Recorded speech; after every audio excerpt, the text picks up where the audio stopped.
us down.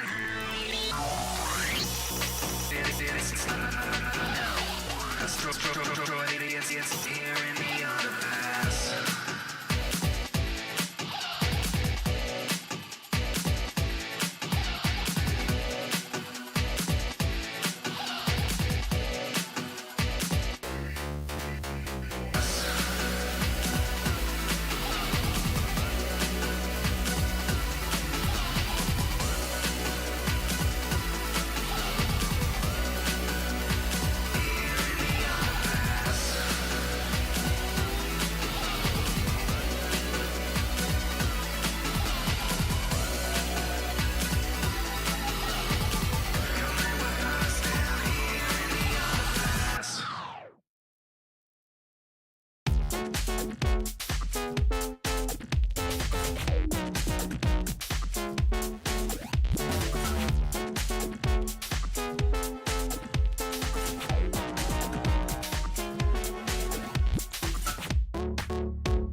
What's up, everybody? Welcome back to NSIG Official. We are here with Southeast Asia Showdown Mark 12. We are in the 2v2 format, and we're going to be doing a really fun bracket for you. We got about 5 matches, I believe, set up for you. I'm KeithThePooPoo, joined by my good friend Sparky, as we get into upper finals. So this is going to be winners finals. We are now on challenger mode here on NSIG, and so is every other community event and official besides midseason and max mode. So be sure to make a challenger mode account if you haven't already done that. Exclamation point bracket. I'll be updating us on how we can follow along at home if you need help navigating. I'll be reading Twitch chat as well. But before we go too much into that, Sparky, how you feeling tonight? You know, I may yawn a couple of times throughout this broadcast, but that definitely doesn't mean I'm not excited, because I definitely am excited. I haven't seen SEA in a very long time, so I'm going to get to see some names I'm not used to seeing.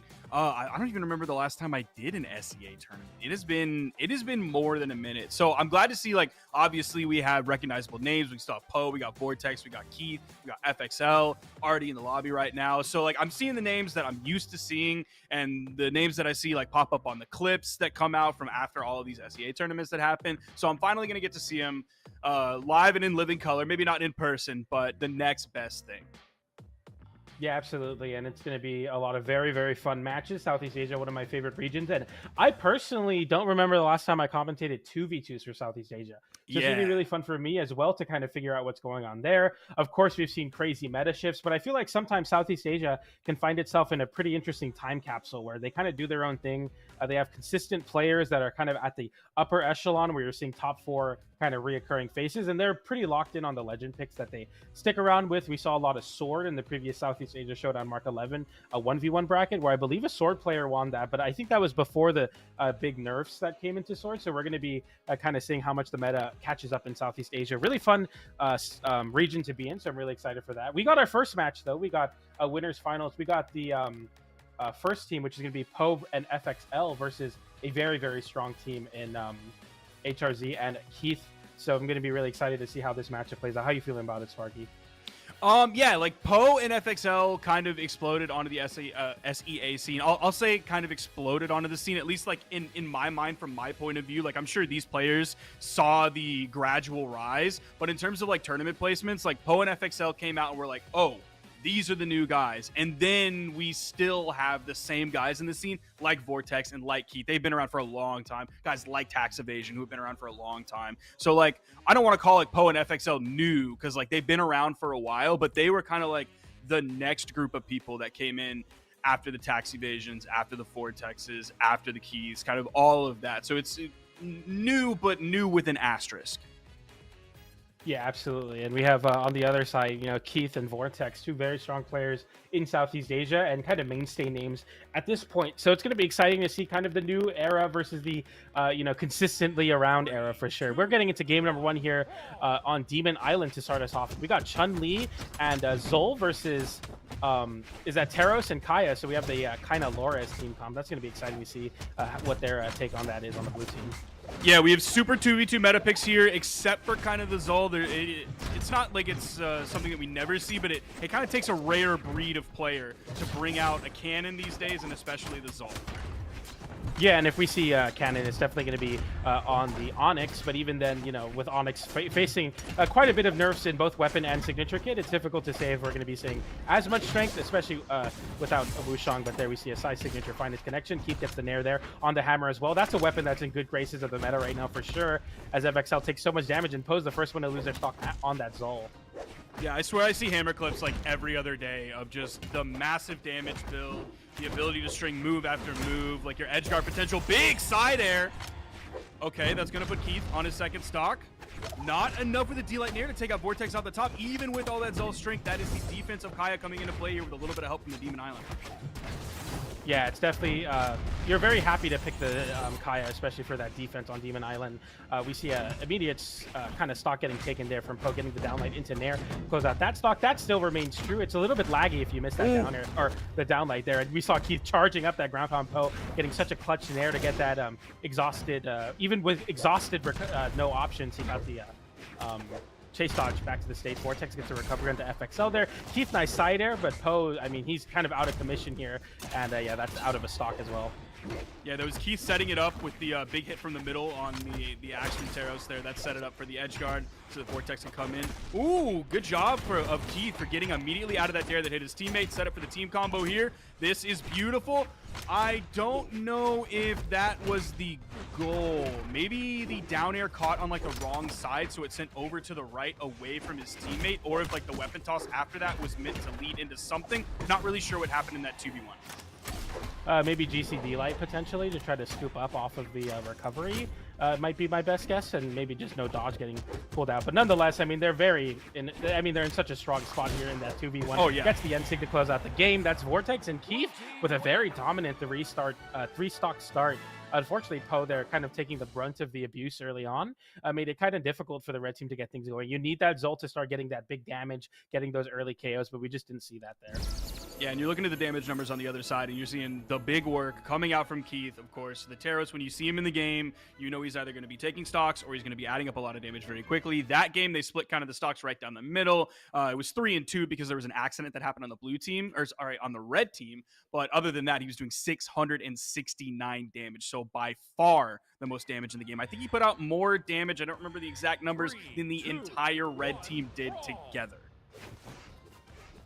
Yeah, it's going to be definitely tough when you're putting those numbers up, but I definitely can see it in the red team to definitely get something going here, especially in this game. But going back to Demon Island, kind of tough. I mean, this team comp between the Taros and the Kaya has proven a lot of problems so far in Poe. Exact same mirroring of the first game as well, where Keith finds the first stock onto Poe with a side sig on Hammer. I mean, that's just, I mean, you can't write it better than that. It's just the same thing over and over again for Poe, stuck in that time loop. But nonetheless, the red team, I mean, even FXL taking so much damage, Poe getting a nice string onto Keith, but yeah, right now they're kind of split off from each other, which is really bad. You want your teammate to help you out here, but Keith getting juggled really well. This is Poe getting that big cannon damage online for this ult. So that's good for sure, getting the narrative to find the KO. Ooh, with a little backup before the second side light coming up from Vortex there. If Poe can do some work here, or if they can get this stock, but no, FXL is going to fall now. This gives him plenty of time to add up damage onto Poe, so you get this sort of like 180 out of phase from both members on the red team. It started in the first stock. A little bit of an accident there, going to lead to the stock loss. It was probably already gone anyway, but they completely separated the red team. That allowed them to KO Poe very early as FXL was coming back across the stage. Then they were able to add up damage onto FXL, took out his stock. Then they were able to focus on Poe. And it's like they're Jackie Chan, like fighting a group of 10 guys, but the 10 guys are always sending like one guy at a time. So really they're only having to fight one person at a time, and they're able to just have this 180-degree out of phase, keeping the red team split. Yeah, exactly. And when you can create those pseudo 2v1 situations when there's a 2v2, I mean, that's just kind of a sign of just dominance in the matchup. As I say that, though, the red team getting back into it, evening up the stocks identically here. Poe, obviously, almost 100 damage on Poe, just about. So it's going to be kind of scary now for the red team, because if Poe loses the stock, I mean, we've seen the blue team not get fully, like, 0 to KO combos, but they get so much damage. And that's going to be Poe losing the stock to that signature from the Kaya. FXL now having to recover on the gauntlet. Can't find any sort of grace on the wall, no safety, no joy, no happiness, no warmth. FXL makes it back, but gets disarmed immediately. The blue team taking everything from FXL and the red team. This is a tough game number 2. It's just the cold, cruel world here on Demon Island. Does still have a stock left to his name, but based on the way that the blue team was able to pick up the 2v1 combos, not only just in this game, but the last game as well, I see this one wrapping up pretty shortly. FXL going to do his best to rally back. He hasn't been caught in the middle between the two just yet. You see him heavily favoring the left side, trying to get on the outside of Vortex without putting himself off stage into dangerous territory. You see the diagonal down dodge back towards Keith in case FXL needed to do something. Yeah, and Keith kind of playing into that, like, classic when you're playing with your friend, like, yo, I'm on my last stock. Can you go ahead and try to hit him a little bit for me so I don't lose my stock and make this a little bit more scary? So Keith playing more of a defensive game, waiting for FXL to close in the distance. Nice reversal there from FXL. So signs of life for sure, but, sometimes the signs of life, it's just kind of like the last hurrah. But it's hardly ever enough, especially in this 2v1. Gets the end light there, not enough to KO FXL. Another side light into recovery. Vortex letting that dodge button rest a little bit there, but that down sig into down sig will close out that, and that's going to be the blue team taking the 3 stock once again into game number 3, or game number 2. That's a tough one. He knew how much damage was added up on that stock, so he went with the neutral signature because it actually brings you up. If he went with the side signature, I believe the D-sig from Vortex might have sent a little bit too high based on the force vector for like a side sig to pick up. So he went with the neutral signature. even though it was going to bounce off the main stage because so much damage was added up. This blue team is looking fantastic. Yeah, this is 100% the team to beat. We see Keith having the 2v2 Spring Championship, or sorry, Spring Champion badge for 2024. So obviously having a lot of that, a lot of experience in the 2v2 format, and showing off here with Vortex, who's doing incredibly well. And we get back onto Demon Island. So no soft platforms here seems to be the favor, but I would have liked to see maybe some different stages instead of some just a little drip change from FXL. Oh, actually no, FXL swapped, didn't he? Yeah, he's swapped going from, on to. Yeah. From the Chun-Li onto the Taros. We'll see if this is like a salty pick or if he's got some juice here. Yeah, for sure. I mean, you're gonna have to make something happen, but yeah, sometimes the opponent makes it look easy, but that doesn't mean it's easy. You know what I mean? Like we picked the Taros here. I mean, it's doing a lot of damage, and it's definitely working a little bit better than the Wu Shang, but the red team kind of falling into similar problems here as Poe is about to lose his stock. Can you make it back? Yes, he does. FXL creating that space, but gets hit with a downlight by Keith, and Keith now scouring for that KO onto FXL. Poe having the sweat beads, getting hit with another end light. So many end lights from Keith, doing so much of the brunt of the damage here, getting the unarmed recovery, doesn't KO. Vortex now looking for that KO as well. This is not necessarily the worst thing for the red team, but as I try to finish that sentence, they get hit with a signature into side air. Poe makes it back, but only for so long. Now FXL in a 2v1. Nice. Scary spot. Nice flip, That was though. fantastic. The timing on that from FXL to use all of his iframes that he could. Potentially Keith was going to make a hit there. Okay, this red team's rallying back here. It's not just the Taros. Morale seems higher. The Taros is playing fantastic. This is the best shot that they've ever had so far in this set. Yeah, absolutely. The Axe is doing so much work as well. Such a great disruption tool. In general, poking and creating juggles for Poe to kind of get things going on the cannon. Gets the nair there and finds the KO onto Vortex. Poe now looking for that sidelight, looking for a way to get some damage onto Keith. Keith, obviously, the stock tank in this game. But the red team, I mean, they're synced up in the stocks. They're synced up in the gameplay. Red team getting desync now. Or sorry, the other way around. But nonetheless, I mean, you have to be very careful here as a blue team. Specifically, eyes are on Vortex here. Keith obviously needs to survive, so he's not put on final stock, but Vortex is the only one in this game on final stock. See if Poe can make it back. The harpoon toss came out. He's able to get back, but he takes a ground pound from Keith. That is an official double KO, a full team wipe of red. Vortex didn't hardly take any damage at all. He kind of like started that long sequence on yellow, and he ended that long sequence. He's still on yellow, backing up, playing safely, getting above that side air from Poe. I like that nair there and that end light as well from FXL, getting that hit away onto Keith. So now you have kind of a 2v1, but Poe can't get any activation on the cannon. It feels like it's slightly just cosmetic at times, where he just can't really get anything going on the cannon, getting stuffed out by that side light there. Now, once again, dodging forward, going for a side light. Keith haymakering his own teammate on an attempt to knock Poe out of the game there. A side air with some team damage. Now, Vortex having Poe in a bad spot as well as FXL. They both have to find a way to get back into this game. It's looking tough. It was their game for so long, but now the blue team looks so solid. Vortex was just running away over to the left side of the stage. He knows how damaged he is. Taken out of the game. Let's see if Keith can clutch this. He has the hammer. It's not going to take too much. And that's the first nair. Oh my gosh. That just KO'd straight outright in the Taros mirror, but now Poe, an opportunity to kind of show off why you picked the pick, but it's just not enough. Getting Poe there with that sider, picking him out of the sky, and that's a very swift 3-0, it feels like, from Vortex and Keith to move forward into grand finals. And Keith did 846 damage that game. Also picked up 5 KOs, but on the other side, I do still want to give credit to FXL as well. Before we were looking at the damage numbers on the red team, they were like the mid to low 300s. This time, FXL on that swap to the Taros, 522 damage, but even more importantly than that, he took 718.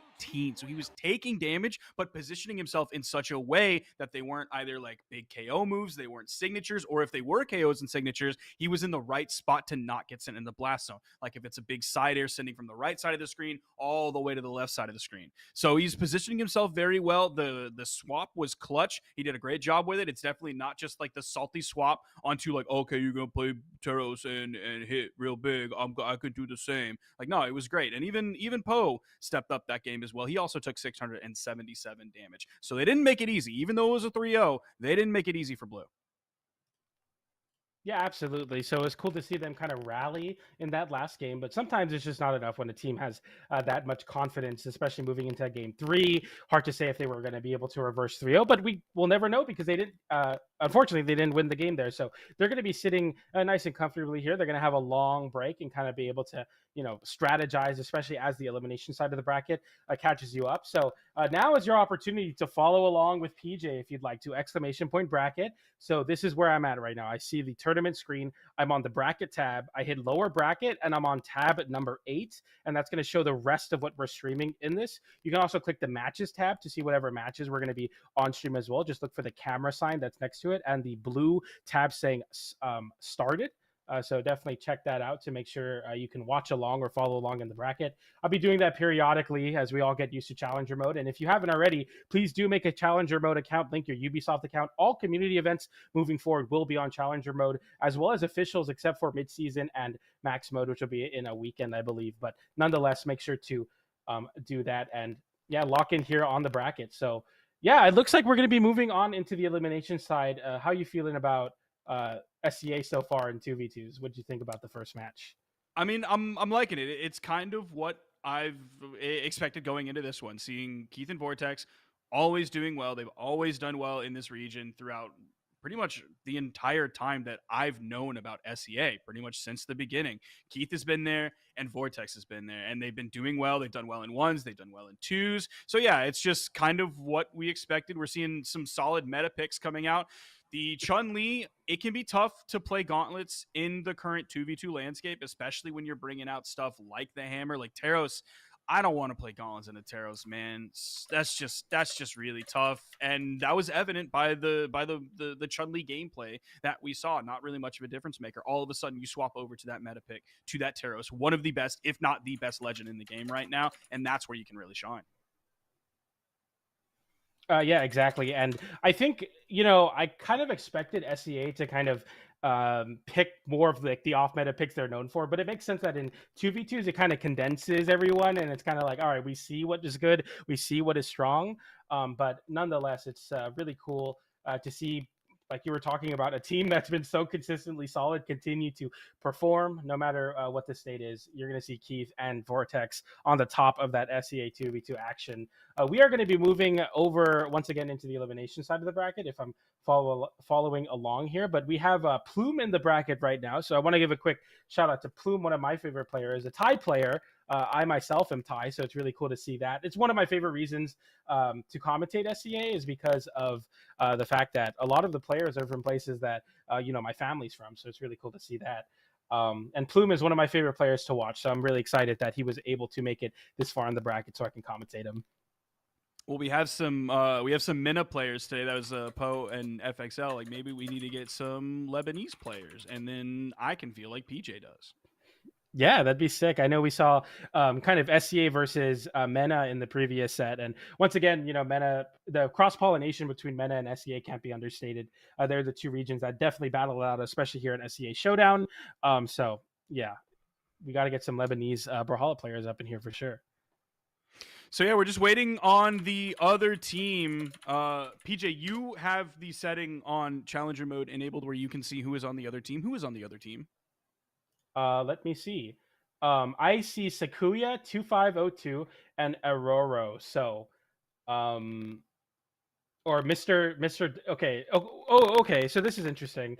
I'm on the desktop app, so I can't actually see like the player names. But if you click on the team name, it'll say Sakuya, which is their challenger mode name. But then you can see playing as, and that'll show their in-game tag. So that's pretty cool. I don't know if that's accurate. Nice. Yeah. Well, let's see. It shows they're online. Yeah. It's not accurate. Okay, not accurate, but that's all right. Yeah, maybe that's just like you probably have to set that setting on Challenger mode. I don't think it necessarily locks into the game specifically because it's possible that's the name of their Ubisoft account as well. Oh, that could be too. Okay. Interesting. Interesting. See, we're learning about Challenger mode just like you guys are. There's roadblocks, there's little bumps in the road, there's a learning curve, of course, but that's just like anything. Star GG was a learning curve at once. That's why we have the Kill a Cleo video that was always linked in the Twitch chat, guys. Come on. Absolutely. We have the red team and the blue team locked in on some picks here. We got Plume playing the Pearl, the Kaya crossover. We got Chun-Li, the Wushang crossover. We got Devil Jin and Onyx. So we got the Titan crossover and the Devil Jin crossover. Kind of funky a little bit. It's weird to see Zariel in the 2v2 format, especially now with Balloon Boy kind of swapping off. It's kind of hard to see Zariel in general, but still a very strong legend. And the Titan, the first time of seeing a Titan in competitive play, but of course Onyx is very strong. Maybe not as strong as he once was, but can definitely work out in a lot of picks. But I mean, in North America, you can hardly tell that he got nerfed because everyone is picking it still. Yeah, that's just North America being stuck in their ways, knowing some good things, but also still being stuck in their ways. Oh my, just the full 3-piece on 3 members. I can't believe Plum was able to grab that. Yeah, Plume is locking in for sure here. And the red team, I mean, just because they have familiar names doesn't mean that they, obviously have a higher chance to win. But I do believe the higher seed. But as I say that, Marie takes it off the top, getting the double sidelight on the Gauntlet. So Gauntlet's faced some nerfs there off that sidelight. It's a little bit harder to confirm. But when you dodge like that, it's not that hard to confirm. But unfortunately, we see Lo Marie do the classic overheat, get a crazy string on Gauntlets, and then immediately fall off the stage, unable to make it back. Unfortunate, but not the end of the world for the red team. Yeah, the eyes are going to be on Plum here, seeing if he can stay on this first stock as long as possible. Getting launched, but not even off screen yet, so definitely the defense coming through here. We saw that last game. We're going to see it this game. We're going to see it every time that Akaya is on the screen. Absolutely, downlight into Nair. That will close out that stock. And another unarmed recovery in the blue team now, even up the... Oh, actually, no, have a stock lead because STC was on their second stock, now on their last stock. Okay, SDC finally picking up the weapon there. It's going to be the spear. Ooh, immediately dashing off stage. Haven't seen too much from SDC since he's picked up the spear. He did take a double nair from Machine Gun Kelson here. Yeah, you have to be really careful in spots like that. The damage could easily stack up on you. Nice downlight there to pop up Machine Gun Kelson once again. Marie getting hit with the side air there. Plume getting the down air to snipe that one out. Exactly what is called for there for the red team to kind of get back into this game. Missing the conversion into the end light, and both of them on the spear hasn't been working out. They're kind of interrupting each other, but Plume there, when left to his own devices, gets the side air to close out that stock. Yeah, I think that's 2 times now. Oh my gosh, he gets flipped and there, sends off stage. Plume can't make it back. And I can't believe it. Marie gets back as well. And now all of a sudden, it's a much harder game for either team to really get a grasp on, but especially the red team here. SEC barely lives. If Marie's side sig actually connected there, that could have been really bad. Okay, Plum here, stuck fighting the 1v2, goes for the side sig off stage. Ooh, that was a quick one. Getting through Marie there with the D-Light into the in-light. Now back over to the wall. Great weapon toss up, trying to keep himself safe there. Now gets picked up. Oh, MGK was really close. They still pick it back up. And the wait after the spot dodge followed up by the neutral air. Not going for a signature off that Nair connection.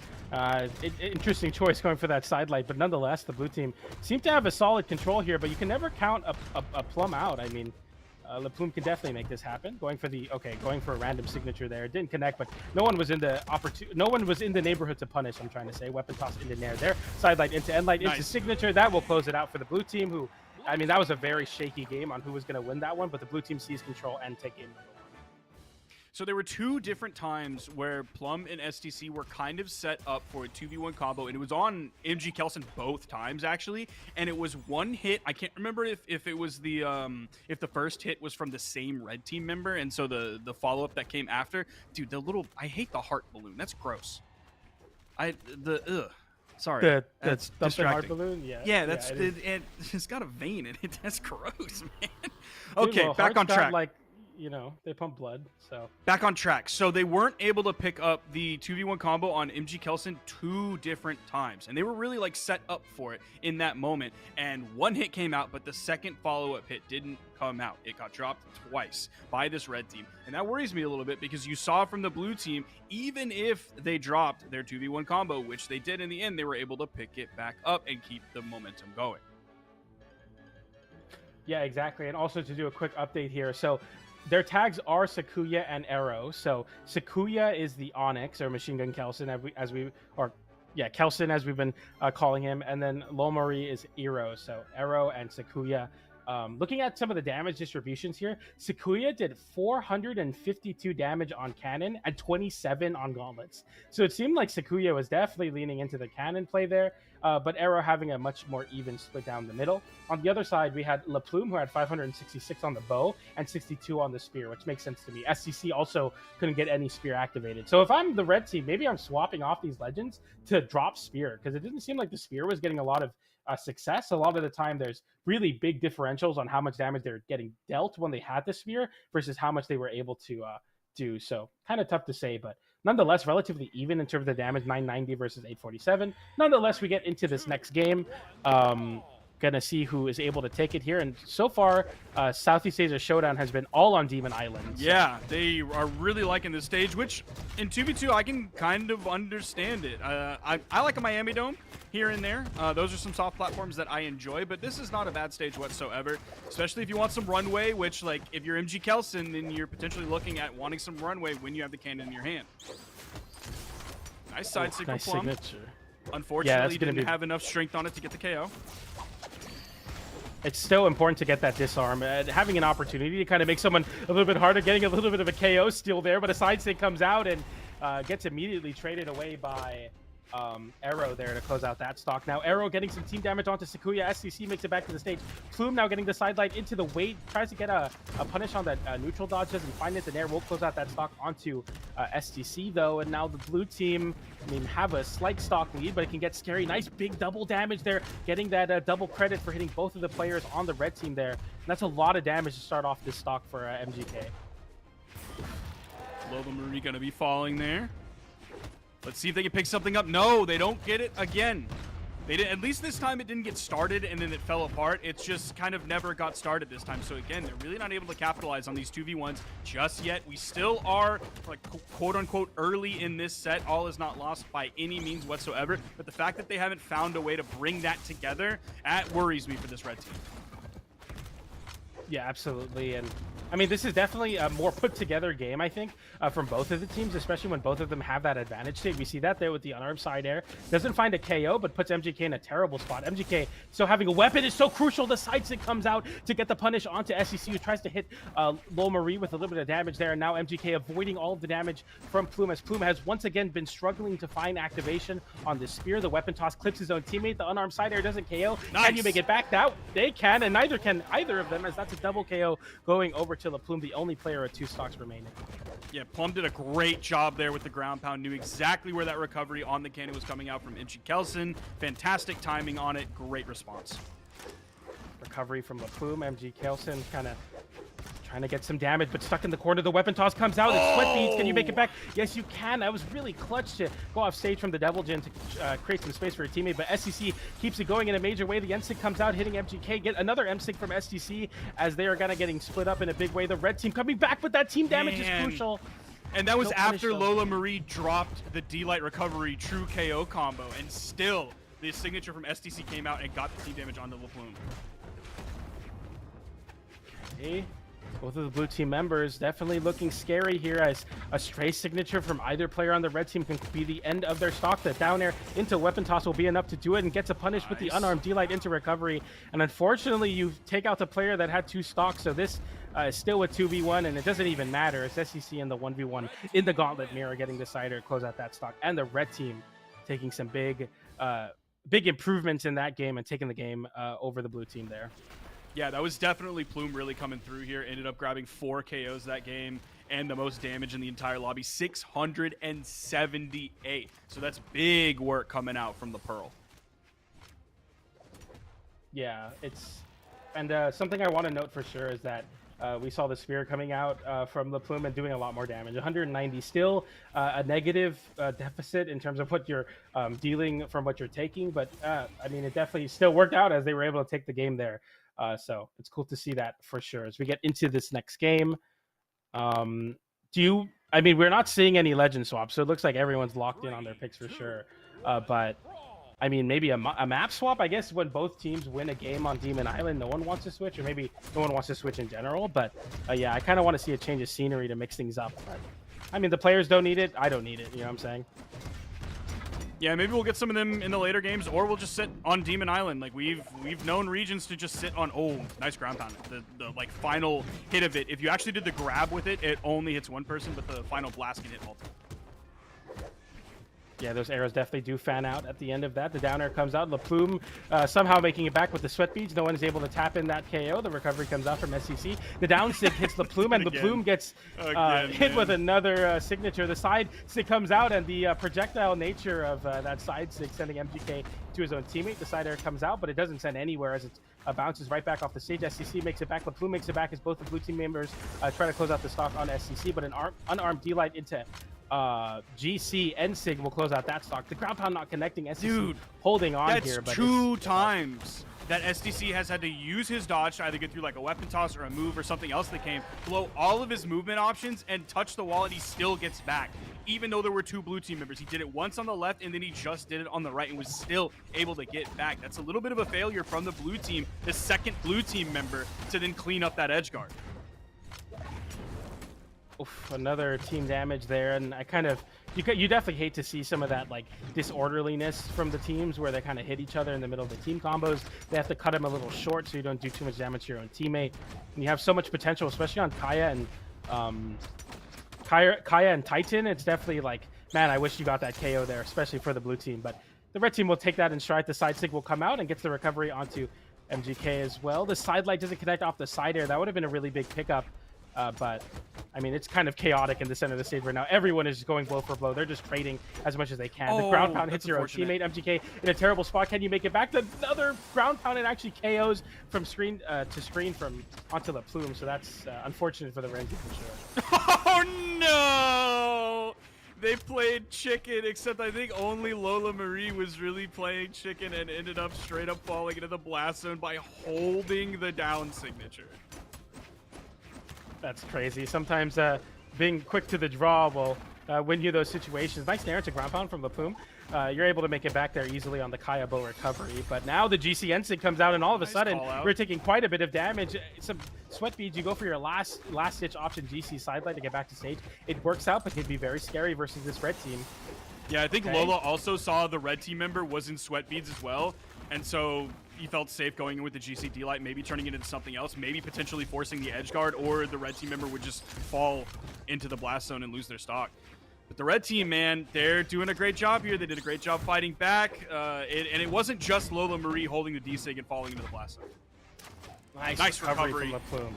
So important to punish that cannon recovery kit, and the red team seemed to kind of fall into come into their own here for sure, as they're able to take that game number 3 with all that momentum.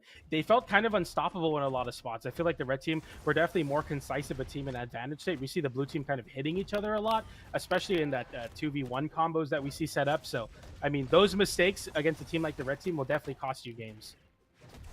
Yep, we saw Plume doing the most damage in that game yet again, although the damage numbers on the blue team were healthy. It's really unfortunate that that Lola ended up just holding that D-Sig, but like I said, it wasn't just that. It wasn't just because they threw away that stock. They're hoping the swap to Teros is going to be exactly what they need here. Yeah, it's definitely going to be the big question, but it seems like the SCA Classic at this point, kind of be put back against the wall and switching over to the Teros. And so far, I'm not really liking what I'm seeing on the hammer, kind of swinging for the fences and not really finding much meat on that hammer. So it's looking kind of tough so far, as you're kind of dancing around a lot with the dashes, but not really getting anything off these D-Lights. I want to see more side lights, more like demanding, space-taking. So far, it's just been MGK doing a majority of the damage. But finally, you hit a D-Light into side air. That's the first hit I've seen hit, and it KOs, so you can't be too mad about it. That's Teros, baby. Yep. Okay, back-to-back signatures. Another one coming out from Plum as well. Okay, there's the side air, and yep, that is going to get the KO there. All right. Down! I didn't know it had a downwards diagonal hitbox when you hit the bottom of the Kokoken blast. I'm not too sure what it's called in Brawlhalla, but yeah, I mean, that was kind of crazy. What a crazy conversion, though, from LePlume. Gets the recovery into the turnaround GC N-Sig for some big damage. It doesn't KO, but man, that's scary. You have to be so careful there as the blue team.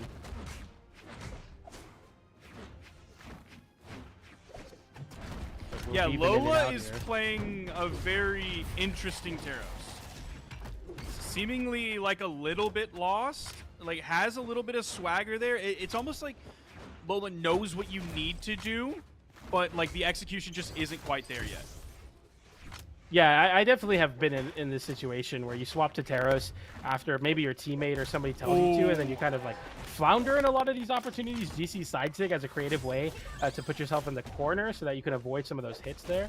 Kind of like that. That was cool. Down sig comes out but doesn't connect. It's nice side light. The first side light to connect. D-light into side air. No pickup. That could have been a nair into another down air. It could have been many things.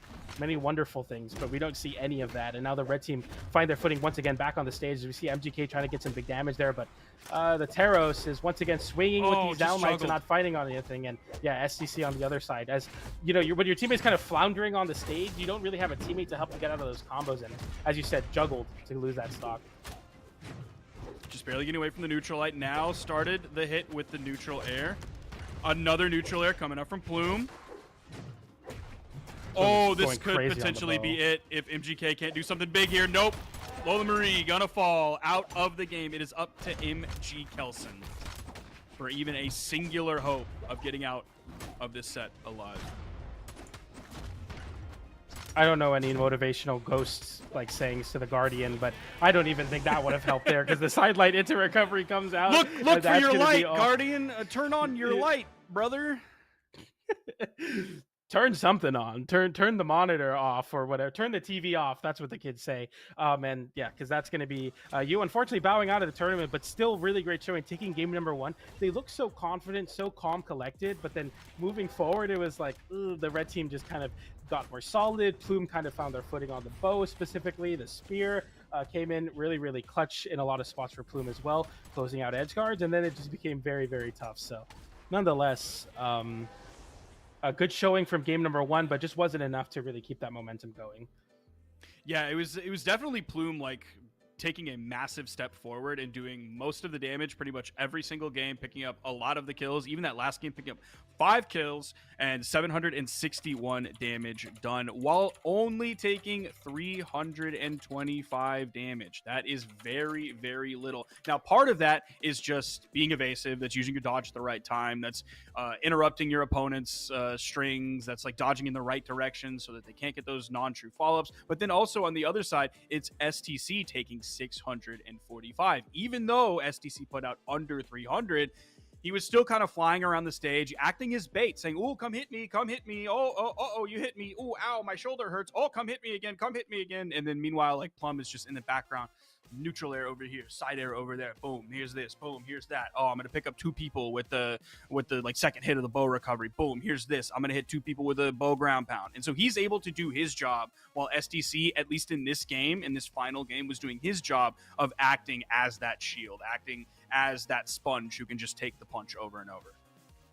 Yeah, absolutely. And when your teammates kind of popping off, it's hard for like both of you to get a lot of damage in a situation where SCC was in a strong spot, like that juggle you were talking about where MG Kelson was stuck on the left side, but Lomaru just kept getting sent, or Sakuya kept getting sent up in the air. It was so impressive to see, like, being on the ball where you're taking a majority of the damage, you're using basically movement, you're disrupting things, but also when it like the opportunity arises for you to get yours, you get yours. That's really impressive from SCC. So the red team, I think, definitely found a lot of footing, especially in that game 2, 3, and 4 for sure. Really great showing to start us off here in the elimination side of the bracket. We got a really fun match lined up for you, but before we get to the match, we're going to go to a short break, and then we'll be back with elimination side semifinals. We're in top 4 here at SCA Showdown Mark II. You don't want to miss it. Stay tuned. Right after a break, we'll be back.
Welcome back, everybody. We are moving along through this bracket. We are in the elimination side of things. We have a team that we just saw. It was STC and Plume who just went up over Sakuya and Iro. What were their names? It was Lola Marie and what was the other one? MG Kelson. Machine Gun Kelson, dude. So yeah, we're getting to see the next set from STC and Plume, who just rallied back after a tough first game loss. Now they're going to be going up against Ket and Yunpyo.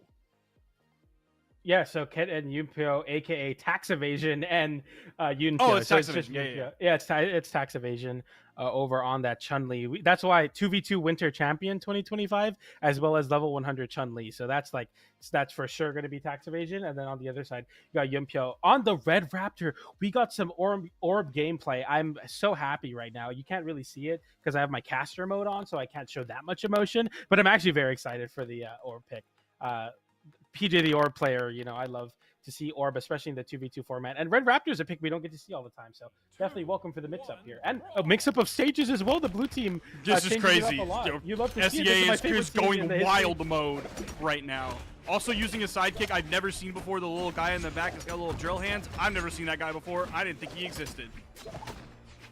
Dude, they are changing the game in almost every department of it, so it's really cool to see. We get into this game number 1, though, and the blue team and the red team have pretty even damage, all things considered. LaPlume and SEC are going to be keeping the same legend picks going into this next set. I don't see why not. They have the momentum build up. Nice downlight into Cider, but Yunpyo gets the damage there onto SEC. Plume getting juggled a little bit there, and SEC kind of at the sunset of their stock. You have to be so evasive here. Nice dodge to avoid that recovery. Do we get a punish? We don't get a punish. There is a side signature that comes out from STC. It does hit his teammate, but also hit one of the blue team members as well. Ooh, there's the down air from Tax Evasion. Okay, Ket playing low. Ooh. Another ground pound from Plume. He has been nailing people with those bow ground pounds, like, a lot so far. And we've only seen him for 1 set until now. Tax Evasion, like, with fire there, getting hit with that crazy edgeguard flip. Nice recovery. That will find 1 KO. Can you find the other here on the Plume in this 1v1? Nice evasive maneuvers, and then going immediately on the offensive, realizing that if you don't swing there, you kind of get easily juggled kind of in a similar spot to that sidelight into the recovery. Nice little team combo from the blue team. They look so solid. The end-sig, I mean, that's classic. This is the Meg D Radish comp that they run a lot. We get Chun-Li and Red Raptor, and especially when you're on gauntlets and boots, it's quite a lot of damage in the signatures. And when they, by the time that was over, I think they added up like 110, 120 damage on their opponent. So that was massive. And the weapon toss to finish things up from Tax Evasion. Plume having to fight the 1v2 for just a minute. Does hit the side that's going to split up the red team, or the blue team, excuse me. Oh, nice team combo. They're even picking up in a 2v2. They see an opportunity as the blue has to recover back. Getting the cider, though. Plume is so sick. Oh. He's so sick, dude. Wow. It's so crazy because in the previous set, he had no damage on the sphere. Couldn't really get much going, but now it seems like the sphere seems to be the weapon of choice for Plume. It's cool to see that evolution through the tournament here. And when you're in top 4, no better time to pull it out. Okay, the dodge did come out. He burned that one right away so that it would hopefully come up off of cooldown by the time he got back to the stage. He was able to get back off of that. Oh, big down stick, double connection on the blue team. Nice sidelight wait. Didn't find the coverage on Plume's dodge in place, though. Oh, big down stick. Get an end light there. Plume will be in like a really scary situation. He'll somehow come out on top, and where like a player like me would like breathe a sigh of relief in that moment that I lived. He's like already immediately ready for the follow-up right after.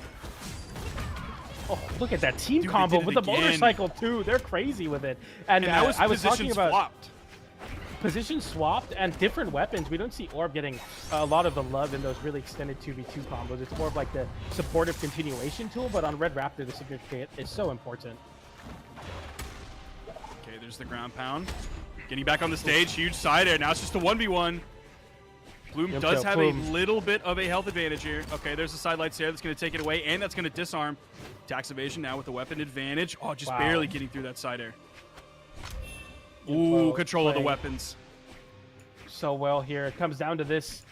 Tax Evasion SCC can only watch their teammate really get the action here. And Light going for another one. The recovery will find its connection, and Yunpyo clutches it out for the blue team. Tax Evasion thinking his teammate there for sure, and taking that first game for the blue team. Again, we're seeing a game for the red team where Plume is doing most of the damage. In this case, SDC taking 582. It's not bad by any means, like not even by a long shot, but it's not like the damage that he was taking that we wanted to praise him for at the end of last game. So Plume is like still doing similar comparable damage, getting similar comparable KOs, and then SDC in this case kind of dropping the ball just a little bit, but that was just the first game, and they lost the first game on the previous set against the blue team that we saw earlier. So like, it's definitely not doomsday whatsoever for this red team. Yeah, absolutely. And kind of a similar situation where you had STC. Well, even though you did less damage than on the gauntlets on the Chun-Li, you still had a pretty decent amount of spear damage. So I don't want to say anything on that, but tax evasion actually doing the least amount of damage on the spear and almost running a deficit there in terms of the damage dealt versus taken. But or definitely, actually no, they did take more damage than they dealt. But nonetheless, we get into game number 2 now. Small Fortress of Lions is still the venue for the action here. LaPlume getting some nice damage there. Once again, a situation where Plume is just so good at flipping the disadvantage state so quickly so that even in spots where it's like, okay, I have to make it back to the stage, but I have time to get some extra damage out. Really important for the red team, but there, STC getting isolated and taking too much damage. Oh, man. Signature. That's really important for the red team to get back in this one. Can you make it back, though? Double ground pound from... tax evasion, but it just didn't work out, and the red team find another stock there with that side stick. Yeah, you really like Plume because he's like Ty, and I like Plume because like he's playing really awesome. I'm really enjoying watching Plume play right now.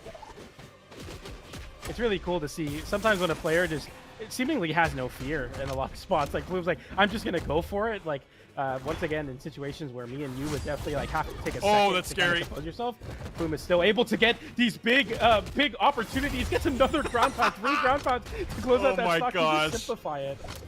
Dude, he's the ground pound master. He's been doing it on the bow that we pointed out. Now he's doing it unarmed. He picked up 3 unarmed ground pounds and Ecstasy. Oh my gosh. Oh my gosh, the damage is that insane. interruption is so unfortunate for the red team. Like, they added up a lot of damage, but that could have been a huge moment there. All right. Nice KO from tax evasion. See what they can turn it into. If they can turn this into a KO. That's a big ground pound. Ket couldn't quite get over far enough left to hit the ground pound initially. They do still clean it up.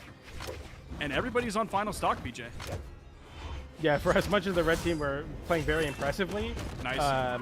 It's still all evened up here. GC side stick comes out, no dodge on Yumpio. Yumpio makes it back. The side light comes out onto Ket. Plume continues the juggle with the nair there. Goes for the recovery, doesn't find it. GC side light comes out. An end light to hit Plume. SCC gets sent off stage. Tax evasion, kind of just waiting to get some opportunity here. He's trying his heart out here, trying to keep this red team away from his teammate. They haven't really dove for Ket whatsoever. I don't know. It feels like the pacing of the red team here in their positioning, it feels kind of like maybe they're confused on what their game plan is. I'm not sure, because they didn't dive for Ket, but they also didn't ignore Ket and really go for tax evasion. I don't know. Interesting pacing coming out from the red team. We saw what Yumpio was able to do when he was able to isolate a 1v1. Can we see it again here? Side light into nothing because it gets interrupted. Another side air here now. Splitting up, gets the big end stick at Yumpio. And another opportunity to clutch it out for tax evasion. The side air comes out, doesn't find it. Side air comes in. Plume now with an opportunity here to take this game for the red team. Snowball that crazy start of this game. Yumpio closes in the distance. I love that dash forward. Jump side air at Yumpio is just too clutch. Once again, he takes it for the blue team in the 2v1. It's not enough. You can do all you can versus my teammate, but I will clutch it every single time. Yumpio is playing out of his mind. Looking for team, by the way, if you're looking for that. But man, he's looking real good right now. I think didn't Kendrick say something about that? He was like, "You're trying to hit me with your teammate, but it's not enough." I think that's the words he said in that song. Yes, when he was writing that song, he wrote, if you check the Genius, you click that lyric, it says he's referencing Yunko in NSIG SEA Showdown Mark 12 elimination side semifinals. Exactly, yeah. How did he know? That's crazy. They talk about him, you know what I'm saying? Hey, this really is bigger than the music. It is bigger than music. You got the right situation, but the wrong guy, you know what I'm saying? Yunko clutches those. And we're going back to Small Fortress of Lions, which I'm comfy with this stage. I like this stage. I'm a big fan of this stage. Okay, you love to see this from taxiivation, who's like clearly Dude, he's comes going out of the crazy. gates here. Yeah, he's moving so much. Like it's crazy. Sometimes you just kind of let your teammate go. Yumpyo is taking kind of a lot of damage here, but it's still less than what taxiivation is doing, because taxiivation is literally just running at a wall over and over again until the wall breaks and the side light cider comes in for Yumpyo to close out that stock, and we get a conversion so from the good. cider into N6 And a the little taunt. taunt. Love that. Taxiivation's crazy. Dude, taxiivation is going. Oh man, he's going so crazy right now. Okay. Goes for the raw N-Sig there to try to get some damage on a jump, potentially. Nice side air from Plume. Okay, the blue team, I can't tell if they look like... Oh, never mind. I was going to say, I can't tell if they look confident or if they... Dude, again! Oh my gosh! He's crazy. Can SEC make it back? No, he cannot. Oh, he actually does make it back and flips it onto taxiivation, but that was an insane combo from the blue team. We get an end light into side-sig, and all of a sudden the red team now slightly back in this game. Not quite, though. We're seeing some really sick follow-ups this game from both teams. Like, he's doing such a good job. Like I talked about it with Plume earlier, but it feels like he's always ready. He is always ready. There is no, that was a great hit that I just got. I'm gonna pat myself on the back. No, he's like, all right, I want more. I want more. Oh no, he's the linebacker that loves hitting people. Yeah, this is insane. Nice end light there from taxiivation, who continues to be the aggressor for the blue team. End light into N-Sig, make it nice and easy for him. SEC in the 2v1. Can he make it happen like Yumpyo did in the past? Gets the nair there onto taxiivation. Recovery onto Yumpyo. The cider comes out once again onto taxiivation. Can you make it back? Avoids the ground pound with sweat beat. Cider comes out from Yumpyo. Gets the ground pound onto Yumpyo. Can Yumpyo make it back? Yes, because taxiivation gets the double side light off the dodge in. He's so crazy going for the cider. SEC still having a weapon, and the end light comes, or the nair comes out, flips it onto taxiivation. It's not a 2v1, it's not a 1v1 quite yet, but it was cool to see some fire from SEC, but it's not enough as Yumpyo takes it with the N-Sig coast to coast, and the blue team move forward 3-0. And you're seeing like a nice split, like right down the middle. 495 from taxiivation, 498 from Ket. Ket does pick up 4 of the KOs compared to taxiivation's 2, but then 376 damage taken, 348 damage taken. Like, we were talking about taxiivation going crazy, but Ket was also right there, actually technically putting out 3 more damage. There were several times where the perfect follow-up from Ket came out to get the KO with a neutral signature on both weapons. This team just really leveled up in this final game. Like, that was massive. Yeah, and they're going to be moving forward into a 3-0, with a 3-0 into top 3 is what I meant to say. We are now on tab number 8. If you're following along at home, lower bracket tab number 8. We got the Team Mena Goats Poe versus FXL versus, once again, taxiivation and Yumpyo. So that's going to be cool. I'm really excited to see if Poe can make this Zol happen, some redemption potentially from the winners final set we watched. But cool start. I really am happy to see Yumpyo on an Orb Legend clutch 2v1s on Orb. It gives me a little hope for the weapon that I hold so dearly in my heart. All right, so what are we doing here? Are we calling him taxiivation, or are we calling him Yumpyo? No, Yumpyo is Yumpyo and Ket is taxiivation. What? Dude, Yumpyo is Yumpyo and Ket is taxiivation. That's why Ket has the winter champion, because taxiivation was our SEA winter champion. Wait, Ket was an Australian player.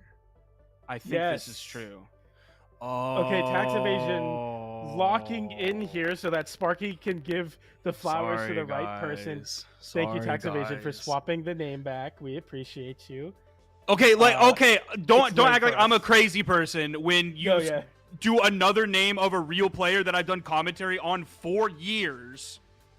We also have a friend that goes by that tag, so it's kind of like this is not something that's crazy. I knew Australian Cat before I knew Ketterrock Cat. Yeah. Yeah, it's also a little late. It's not a little late. It's very late for Sparky. It's quite late for me. But we're happy to be here. We wouldn't want to spend our late nights any other way here at SEA Showdown Mark 12. Want to give a quick shout out to N-Sig Sandwick, holding it down professional style on the production, on the bracket management, getting the challenger mode going, making sure the brackets are running well, handling your mod requests. He's the GOAT, getting it done once again. It's late. It's late as heck for him as well. We got really cool matches. We're on challenger mode. If you do exclamation point bracket, Nightbot is down because why not? And Sandwich will get you there because he's reading the bracket as well. We are in the bracket tab. We're in lower bracket tab number 8. We are in the elimination side finals now. Once again, the Meta Goats, as their team name is, FXL and Poe versus taxiivation and Yunpyo. Does anybody else think it's crazy that Nightbot is down at night? You would think. That doesn't seem right. Doesn't seem right. I'm telling you, man, no one wants to work anymore. Not even the bots, dude. Yeah. They're kind of like...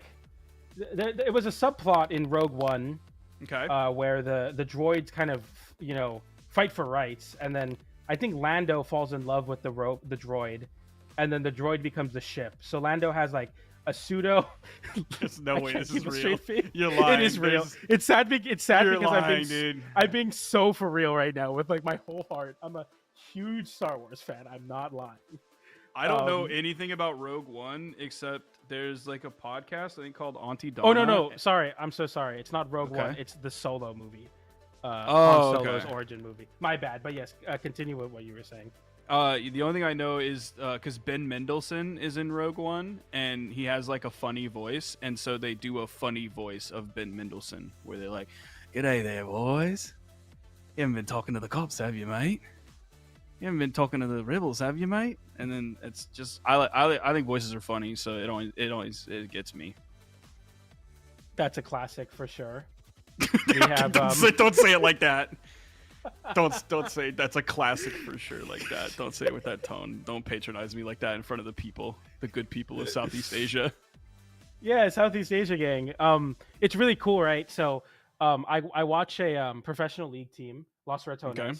And that's usually on K-Drill's stream. And in K-Drill's community of the Los Ratones fans, and in general, just the league fans that watch K-Drill, he has SEA gang, Southeast Asia gang. And he always shouts them out because they're always staying up late. So for me, I'm like, dude, now I'm SEA gang, but I'm NA gang for SEA because I'm always on these NSYNC tournaments. So it's really cool. Shout out to you guys. We got tournaments coming your way. Shout out to Sandwick for making it happen for sure. But yeah. Big Los Ratones fan, PJ. I'm trying to get the merch, but like I'm not like actively trying. I'm kind of like, man, if it like fell off a truck and landed in my hey, wait, that has a negative connotation. Yeah, if that someone means sent me it, I would wear it, but I wouldn't. He wants it stolen. This is a call to action. Steal Los Ratones merch so that you can give it to PJ. Commit theft, and I will wear it. Oh yeah, shout out to them. Yeah, so I think we're just waiting right now. What are we waiting for exactly? Let's check. Oh, we were waiting for tax evasion. Okay. Oh no, it looks like we're locked in. Yeah, so the players are going to move forward here. I'm not too sure, but yeah, it looks like we're doing that. We got the red team FXL and Poe once again. Mena versus Southeast Asia and tax evasion and Yunpyo getting into game number 1. We got Chun-Li and Amethyst versus Chun-Li and Red Raptor. So no matter what region or what part, what region, I was going to say what region or what part of the world, that's the same thing. No matter what part of the world we're in Brawlhalla, Chun-Li will be a present threat in 2v2. So that's cool to see. And we're having big legend numbers here. Of course, you see easily that tax evasion has the level 100 Chun-Li, and then like Poe had like a level 93 or a 94 Zol, and then FXL has a 93 or a 94 Chun-Li as well. Then on the other side, Yunpyo coming in with a level 61 Red Raptor. So 61 is far from like a humble number to have, but it definitely looks more humble when you have a 100, a 93, and a 94 in the lobby. Yeah, absolutely. And it doesn't even really show. I mean, obviously, what you just said, it's not like a small number, but it's like still, you can see like maybe it takes a little bit longer, especially on such a weird legend like Red Raptor, but the blue team, it doesn't show at all. Yunpyo is so on top of it on the orb and the Red Raptor follow-ups as well. Nice side stick from FXL getting some damage there. Poe trying to follow up with an axe recovery. I love the red team's composure coming into this game. They look so scrambled in winners finals. Here, they take the first round. And that was a fantastic down air that came out from FXL. He was like on his way back to the stage, and it seemed like he was, oh yeah, here we go. I'm just going to do this while I'm doing the other thing I was normally doing. Fantastic. Ooh, almost a recovery KO off the top. Yunpyo could be knocked out soon. There was the GC sidelight, but no follow-up after. No true option, no true KO option that you could easily pick up off of that. You can find that stock there. Let's see if they can get tax evasion. Kind of stalling out on the right side, waiting for his teammate to come back in. Yeah, this is seed number 1 of the tournament for a reason. They seem to have quite a handle on the blue team, but as I say that, they got a handle onto FXL, and FXL loses a stock. That 2v1 combo was absolutely exactly what the blue team needed there, as Yunpyo puts Poe in a really bad spot. Poe flipping it with a down air and immediately goes back onto stage to try to help his teammate get away from tax evasion, because FXL was getting beat up by tax evasion spear there. Okay, nice recovery there, helping Poe get back to the stage. 360-degree hitbox.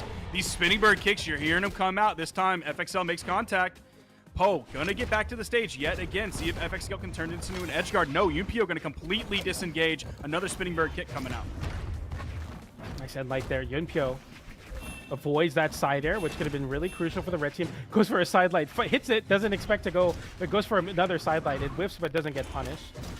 Classic Red Raptor tech there, getting that slide off the platform with that side signature. Nice snare, but a lot of chaos as tax evasion interrupts that potential string. Poe getting the side air there into the chase dodge down air. Doesn't find it either. The recovery comes in. FXL getting a big juggle state onto Yunpyo. The end light comes out, but gets interrupted by his own teammate, but it doesn't matter because he gets the down air into side air and gets the ground pound to tap that Easy one there, in. yep. FXL just closes out that stock, and now the 2v1 for Yunpyo, but this is obviously not the same conditions as the previous set.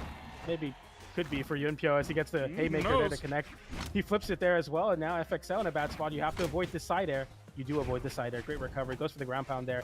Big gamble, and Yunpyo gambling the weapons away there. A little unfortunate, but no chase dodge off of weapon tosses, of course. And now Yunpyo, does he have another vintage moment in him? I don't really see this happening, but it'd be really cool. Okay, if we put ourselves off stage with a cannon down air like that, you're going to give Yunpyo a lot better chance, but I mean, it's okay. I'm worried that Yunpyo is going to like find the success here, but like only because the red team is giving him a lot of openings. Yeah, it's there's a classic league expression to slow it down to dance, if you will. That's definitely the calm onto Poe there, because Poe just stopped hitting buttons. Poe's like, all right, I'll let this stop. But nonetheless, we get the KO come out as Yunpyo was unable to make it back. And we go into game number 2 with the red team taking that lead there. The 2v2 winter champions and the summer champion, respectively, take the first game in this elimination side final set. Kind of a low damage game, like all across the board, meaning that like they were like two sides to this. Either they were really efficient in their KOs, like finding the big moves right when they turn red or a little bit after they turn red, or engaging in a little bit of offstage chicanery, and then all of a sudden you are losing your stock a little bit earlier than you should. I think it was a little bit of a mix of both, because yeah, like tax evasion did 348, Yunpyo did 472. Both members of the red team are also under 500 damage as well. They also, because the damage done numbers are low, the damage taken numbers are also low. So yeah, I think that's a lot of that was like people aggressing off stage and wanting to do those extended edge guard situations, which kind of makes sense for like all the weapons. It doesn't really matter what weapon you have on your legend, whether it's gauntlets, whether it's spear, whether it's orb, or any of the other weapons in the lobby. It seems like they felt comfortable in the offstage regardless. 3, 2. We get into game number 2. The red team lead the Meta Goats, the seed number 1 of this bracket. Look to take out another SEA team in an attempt to get a rematch on the winner side SEA team in grand finals, but we get onto a Miami Dome swap. So we get Miami Dome for Sparky, because Sparky said he likes this stage. So I do like this stage. Giving a little love as well. Of course, I get my fun with the orb. Sparky gets the stage, but nonetheless, the blue team seem to be scrambling here, but they seem to have the better of the damage so far. Sidelight into a potential turnaround with the recovery. I love that tax evasion covers Yunpyo. So Yunpyo goes to the left with the recovery on the orb, and then tax evasion punishes after you dodge out of sidelight. You have no dodge. Tax evasion gets a sidelight into recovery of his own. Really clean stuff. Yunpyo getting the nair into a GC N-Sig, calling out Poe's movement on the soft platform. Blue team look lights out with these soft platforms. It's crazy to think about how big the bird head is when you do it in between the soft platforms. Like from left to right, it's basically like another soft platform there. You're essentially just forming one soft platform all the way across, except like the middle part of it has a hitbox, and so it's not soft. Yeah, and unlike people that complain too much, that's a soft platform that actually makes you lose. Yeah, I didn't even get to hit the punchline. You just started laughing, dude. Come on. I knew exactly what you were gonna say, man. I'm sorry.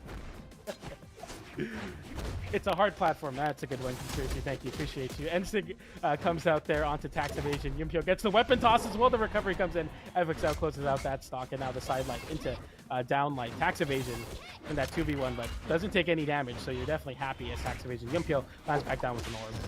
Oh, okay. GC side tick. Yumpio's looking to take out Poe here, but hasn't found like the finishing move just yet. Had the potential setup for the offstage. The side air could set up for the offstage here. No, getting back to the main stage. Dude, Poe has been without a weapon for, it feels like 100 years. And still, Yumpio is not able to KO. That, I don't know what that turnaround down air was. That had to be a misinput. Yumpio's cooking with the orb. I love to see that. A GC side light into recovery, then picks up his side light into side air onto FXL. Yumpio making the orb happen, man. That's really cool to see. Blue team having a stock lead on Yumpio, but not on tax evasion. Now a little classic down air into nair combo for the blue team to get some extra damage to continue that juggle. Poe dodges out of that string. FXL dodges out of Yumpio's string, and Yumpio looking to lose that second stock right here, right now. The side air comes in. The red team have a slight 2v1, but tax evasion like really turns on the gas, especially when he has to start avoiding that 2v1 damage. It's really cool to see. Be able to get out. Ooh, tried to go for the side light read the other direction, and FXO was right on his tail. I'll tell you what, I'm seeing shades of PJ the Puff's Thor here on this Yumpio orb. I'll say it. Yeah. I'll be yeah, so bold dude. as to I say mean, okay, GC down. Sig comes out there, and okay, the side air comes out. Goes for a down light from Poe on the cannon. Yumpio gets the side light into side air. Does he have another 2v1 combo? Yes, it is. Side light into side air comes out, and now oh, he's gonna do it. He's gonna do it. They talk about us orb players having the clutch gene in us. They used to call me the clutch puff. They might start calling Yumpio the clutch god. You know what I'm saying? They might call him SEA PJ. Oh, damn! It's not enough. Just enough to KO. Yeah, FXO gets the end stick there on the spear. Really, really clutch. It barely clips Yumpio, and with 662 damage, it just was not enough. And FXO takes it there for the red team. I believe to choose their legends here. I absolutely did too. I thought it was absolutely going to happen. Yeah, I really felt it. I gotta start watching some Yumpio. I gotta steal some of these ideas because he's really crafty in the 2v. I feel like in 2v2s, orb can kind of struggle at times, in certain spots, like to get a lot of damage out in like 2v2 combos, or just like find ways to hit combos that are better than just side light side air, because a lot of times I feel like I hit side light side air and I don't get out in time to avoid getting hit for it, or I don't get a lot, or the side air just kind of sends somewhere in a spot where nothing happens. So I feel like Yumpio is really crafty at getting side lights and then going for weird stuff so that even if it doesn't hit, he's still not getting hit for it, which is definitely better. So I definitely like that. That's exactly what I was going to say. Is it feels like side light side air takes a long time to happen, which in 1v1 doesn't matter. But in 2v2, it definitely matters. It feels like the opponent has a lot of time to capitalize off of that once you get the hit. Yeah, absolutely. And yeah, I feel like that's a big reason why Orb is so strong in 1v1s, because like not only does it take a long time to get hit by, so it's very frustrating, but also it's like a high-pitched noise. I'm not going to get into like why I think Orb is like a torture device, but nonetheless, we get into our next game here on Small Fortress of Lions, and hope to see more of that Yumpio Orb for sure, because I feel like that's exactly what like the blue team needs to potentially close out these games. Tax Evasion is doing a good job in a lot of these spots as well. Just like I feel like the red team obviously seed #1 for a reason.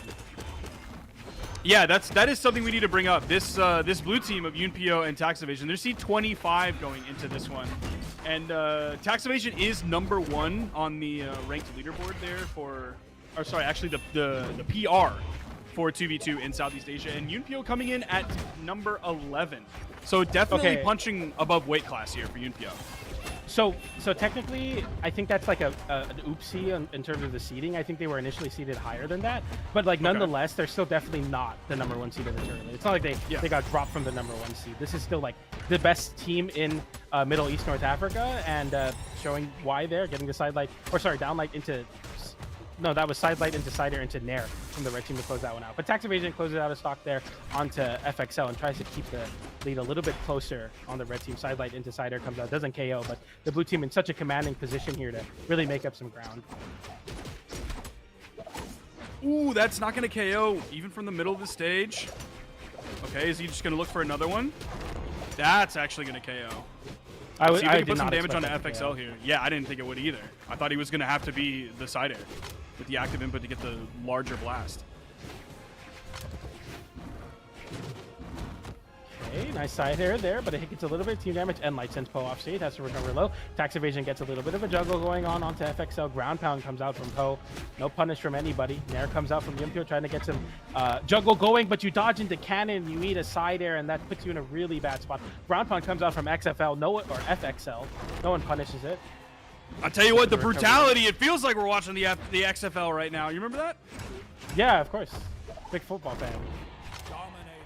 I think XFL is still around, but not right now. You know what I'm saying? FXL is getting hit in a big combo, but he actually flips it onto tax evasion. So unfortunate. And Yumpio in a bad spot. FXL previously was the guy who's taking so much damage, gets an unofficial double KO and a shutdown onto Yumpio, and the red team are back in this game once again. Tax evasion gets a little bit of a juggle going. Sidelight into Nair, into the recovery from Yumpio. Yumpio gets a little damage, and that's a big conversion. That could really be what it takes for Poe to lose that stock early, but it's a side air, and FXL with some T damage into a side air. The side stick comes out from Yumpio. Tax evasion, Yumpio do not want to go out like this. Can they rally together? Yes, they do. They find the KO onto Poe, but can FXL clutch this 2v1? Gonna be tough for sure. I'm thinking the blue team has it here. They had stage control, but they both got hit. FXL, I think, came over that corner a lot faster than they expected. There's the recovery, almost KO off the top. It does send off screen, but not enough to KO just yet. Went for the sidelight read the other direction. And that's the end to close out that game. Yeah, tax evasion will find the last hit necessary. And the blue team don't go down without a fight. They force game number 4 here with tax evasion for the first time in this set doing more damage than his teammate in Yumpio. They split even in the KOs, but it's really cool to see tax evasion come into his own here in this game number 3, and now moving into game number 4. Needs more of that energy to force a game 5. Yeah, it really felt like that game mostly slipped away from FXL and Poe when Poe got caught in that 2v1 combo that added up a lot of damage, and then Yumpio kept the pressure up over on the left side of the stage and then cleaned up the KO, and Poe wasn't able to do like anything. He was essentially watching like a long cutscene of himself getting beat up. So that was really, really tough for this red team. And then FXL was just the final cleanup when they had the 2v1 man advantage. We get into game number 4 back onto Miami Dome. See, hopefully tax evasion, once again, majority of the time we want to see him on the gauntlets, Yumpio on the orb. But in that game, the boots definitely played a big factor in the blue team's success. Nice little double hit with that sider into the end sig. Hits Poe. Poe avoids the ground pound. Does he try to flip it? No, he doesn't. FXL getting a big swing onto Yumpio. Yumpio doesn't burn any resources, just ducks underneath that ground pound. Poe getting hit with a big juggle. Yumpio continuing to juggle onto FXL. Tax evasion closes out that stock with a recovery. Now FXL in a 2v1 gets hit by an end light, but nothing more, and FXL holds onto his stock. Very crucial for the red team here. Nice little positional swap there. It started off with Yumpio, then he got a miss, and tax evasion came in to then get the hit, and then Yumpio came in with the signature. Nice weapon toss, gonna keep Poe alive. I like that. I like that from FXL, just taking up space off stage to give your teammate some time to get back here. Tax evasion doesn't even need to save his teammate, but is there to assist as well. Going for the sider onto FXL, trying to flip that edge guard. Poe, the axe in hand. Can he get any value off of it? He's looking for a signature here. Oh, he's going to get caught with that just under the soft platform, and he's going to lose his stock. I feel like he was just like maneuvering around, waiting for like the time to get the big. Oh, the clash is over. Oh, yeah, Poe tried it, but he couldn't save his teammate. Tax evasion going for the ace here.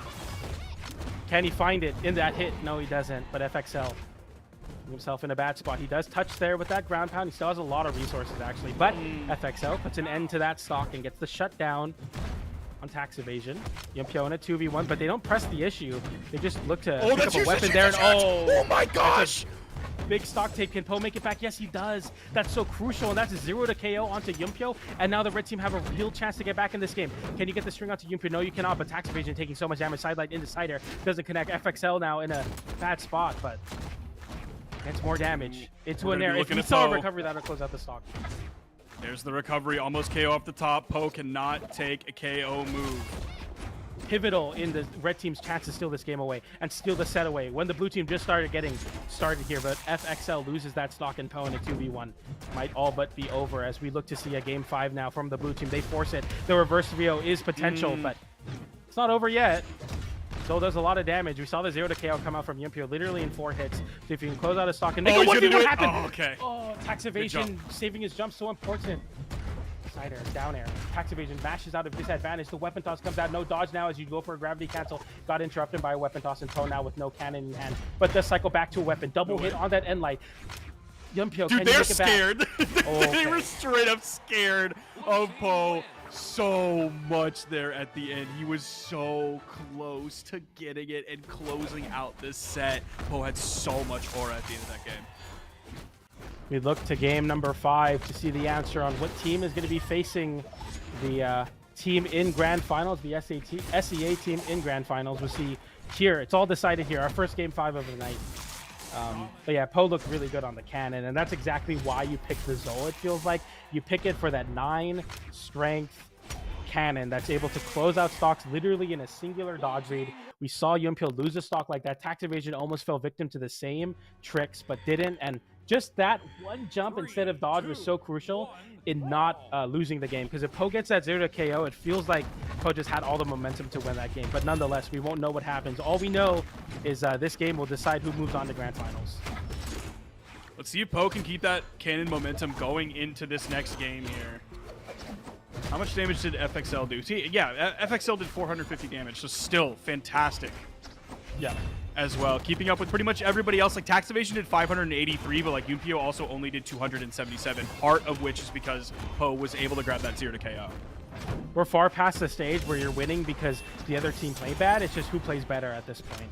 Everyone's getting the damage they need. Everyone's getting the activation on the weapons. Everything's flowing, but one team will just flow a little bit better for sure. And the end lights come out to interrupt that side light stream potential from FXL. A side light comes out, or side air comes out onto tax evasion, and the recovery will find the KO. Yumpio barely avoids that pogo and into side stick into the hands of a very welcoming downlight into nair from Poe with that 9 string will easily find a KO. And you take 2 nairs on tax evasion. That's a lot of damage into down air tax evasion with no weapon. And okay, a chance to pick one up, and he does. He picks up some gauntlets. That's really big for the blue team. And immediately picks up a sock with the side light into recovery, reading the no dodge and gets it. Nice. Poe just trying to do his best to float around, using the soft platform when he can, and going back down to the main stage to keep his position changing so the other team can't regroup around him. Now that FXL is back in, he's grabbed the gauntlets. Ooh, Poe almost getting a KO there. You're seeing the sweat beats, but he has side airs. He's really high in the air, so he can just kind of float back to the stage. No one was there to contest him. FXL gets the double recovery, the exhaust recovery, KOs, but Yumpio flips it onto Poe. Nice Poe save. is unable to close that out, though, as FXL saves Poe. And that's a crucial opportunity for the red team to potentially snowball that into something great. Poe off stage. Doesn't have much, but does have just enough to make it back. But tax evasion closed out that stock with a side air, and now the damage is even. The stocks are even. The end stick comes out, though, and FXL potentially getting forced on their last stock here. Can you avoid the hits? Yes, you can, but the end light comes out. No side air from tax evasion. FXL, another opportunity, but no weapon here. And doesn't find a way back down. Tax evasion finds the recovery. Big KO. And now the blue team have quite a slight stock lead, but Yumpio loses the stock, and it's down to last stock on both players. Tax evasion in a 1v1 offstage versus Poe. FXL can't get involved. Tax evasion gets back on the stage, picks up some gauntlets, and now it's back to some calm before the storm. I feel like something crazy is about to break out. Oh, no. Okay, Yumpio finally getting the weapon. I was worried that when tax evasion picked up that set of gauntlets, he was going to leave Yumpio disarmed for too long. Went for the side light into the neutral light forward. Interesting choice there from Yumpio. Oh, the down air from FXL on the right side. Tax evasion gets back. The side air comes in now. Tax evasion getting sent high. Highest damage on the lobby. A scary spot to be in for sure as the end light comes out, and now Yumpio, he has an opportunity to make a 2v1 happen. The most important 2v1 of his bracket so far today. Can he make it happen? Can he find a way to split up these overwhelming threat of Poe and FXL? Can he do it for Southeast Asia? Can he defend in Grand Finals? Are we going to see I thought we saw the recovery coming out. It's over. The dream is done for Yumpio and tax evasion. Incredible effort from them, but the top seeded team, Poe and FXL, were just too much. That explosive cannon from Poe was just too much. The high strength axe was just too much. It was definitely like in my heart, right? I wanted to see Yunpyo get that 2v1, but in my brain, I'm like, man, this is just over. I think FXL and Poe just did such a good job this game. Poe specifically doing 564 damage. The only player that wasn't in a deficit this game was Poe on that cannon with 486 damage dealt, 443 taken. So this game literally came down to one player just excelling a little bit more, and that player happened to be Poe, which is exactly the opposite of what we saw in Winners Finals. The last time we saw Poe really struggling to get anything going on either weapon, but specifically the cannon, the reason you play this. So I don't know if FXL and Poe are sparring, maybe getting some inspiration from previous matches, but Poe and FXL look completely different, much more composed into this grand finals, which is a run back for Winners Finals. Yeah, and run back is the key here because it was not a close set earlier. I know we just saw a game 5, but aside from that game 5, we have not seen many sets so far that went down to the wire like that. So they're going to have to be fighting back against the team that kind of destroyed them, especially in the final game. Like it was destruction. We'll see if they can make it happen. We see Keith on the on the classic South America combination here with the Teros and the Kaya, a team comp if you haven't tried it for those at home. We got FXL and Poe on the Zol and the Chun-Li as we get into grand finals of SEA Showdown Mark 12 2v2 edition. We'll see who is able to close it out here. If it's going to be Southeast Asia, or Middle East, North Africa to close out the tournament. But I mean, if it's anything like grand finals, even a little bit, it's going to be Keith and Vortex who take it, but the red team look completely different.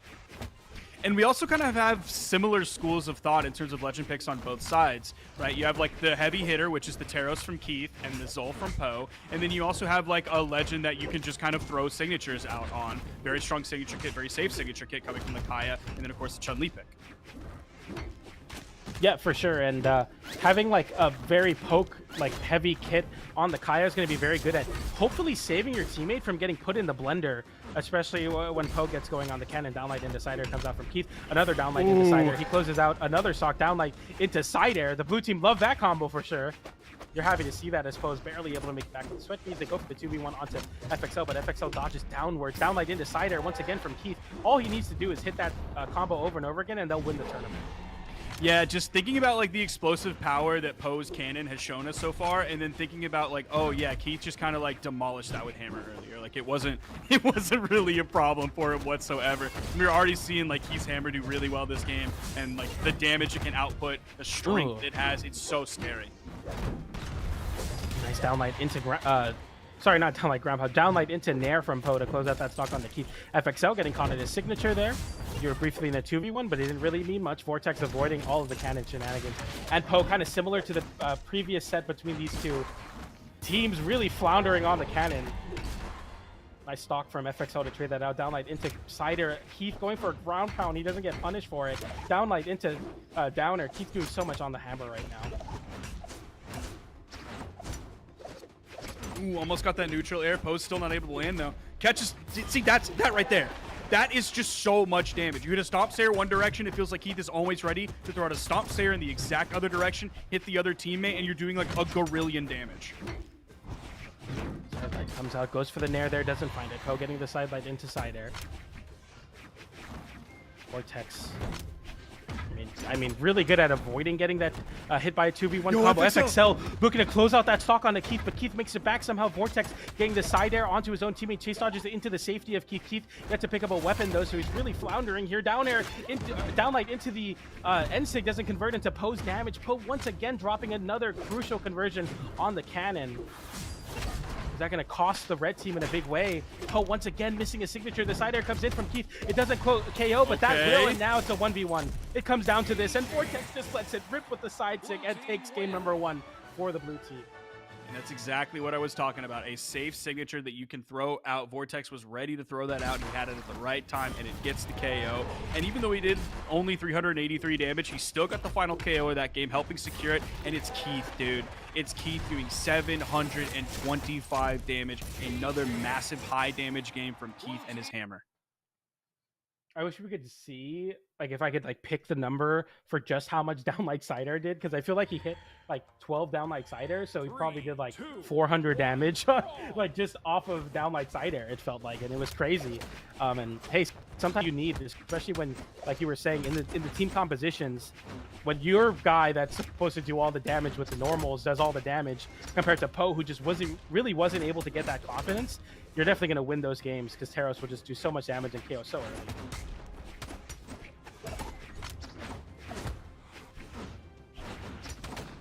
Okay, Keith is going to start this one off with the axe. He's going to take a double downlight into the ground pound from FXL. I guess he wasn't confident in the recovery as the option there. Maybe he didn't feel like he could KO off the top, but he could guarantee KO off the left side, which is where the ground pound would send. Yeah, I think if it was a no dodge combo, I think that's optimal in that spot. So nonetheless, it's very crafty from FXL to have that stock lead for the red team. And now the red team looking to extend that even further. Downlight Insider comes out from Keith. That will stifle a lot of the momentum as we get a sider onto FXL. FXL really healthy. Side like into recovery doesn't connect. Vortex somehow holding onto the stock, avoiding that side stick is Keith. Keith puts himself back on the wall, and the red team equalize the member count here as it's back to a 2v2. Downlight into recovery. Keith, really, really bad spot with that sider, setting so far downwards. So much damage. Keith makes it back. Oh, FXL, dude, no! It puts Poe in a 2v1 now. This is a big opportunity. Endlight into Endlight. Keith not expecting it as Poe doesn't have enough damage to get that extension onto the side. I like the attempt though for sure. It's a big drop. They had main advantage for just a second, weren't able to find too much off of it. FXL was really high. You saw him in sweat beads, so he's not in damage or in danger of being taken out anytime soon. Still sitting in the yellow, not a bad spot. Zig comes out. Vortex and Keith on the right side of the stage, really holding on, but another ground pound from Vortex. Very fitting name for that move that's found 2 stocks from the red team this game. Okay, Dude, the downer comes out. Keith is very much in the red on final stock. If Poe can get a weapon, I can't remember if it's the axe or the cannon. It's going to be the axe, which isn't the strongest weapon of the two for him. Oh, let's see if FXL can finally... Dude, if they can take out Keith, like, that's huge. Okay, FXL takes another stock off of Vortex. Kind of the cost of doing business when you have to hold on and take that space for your teammate.